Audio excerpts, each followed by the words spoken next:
افتن قدم يا كنا نسمي سقراء أبي قرأ إنه حلس في عمان وساحن أديك دوا الماني ساتون يا كاولوس سكول كنا كذا أرض بح وما تصنته يا أبا أوكي maya iftiin ma dhacaysan inaad aadid iskuul waa inaad barataa sida loo kariyo cuntada iyo sida la isku maamulo iyo sida loo hagaajiyo guryaha iyo nadaafadda adigana ma sidaas baa ku waaninaysaa gabadha waa inay barataa sida cuntada loo kariyo iyo sida loo hagaajiyo xaafadda waqti ayaa haysataa ee waxaan ku barato gabadha iskuulkeeda ha aad waxbarashada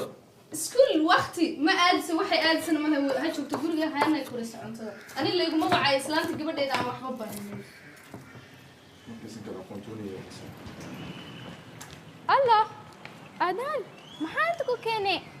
iftiin waa ogahay inaa ku jeclahay waxaan rabaa inaa wax ogaado ma ku guursan karaa أدان ولي نلشيد ما نولان إني قفلن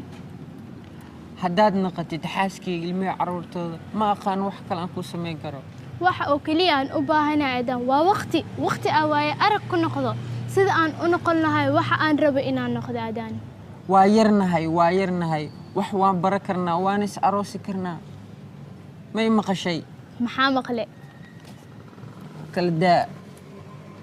waxaan ballan qaadanaynaa inaan noqono kuwa ugu fiican wax kastoo aan samayno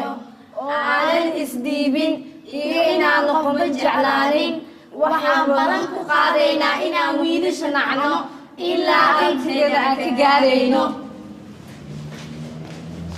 Good afternoon, class. We would like to share the assignment first. I can see many hands. Iftin first. Yesterday, I wanted to be a fashion designer, but today, my dream job is to be a doctor.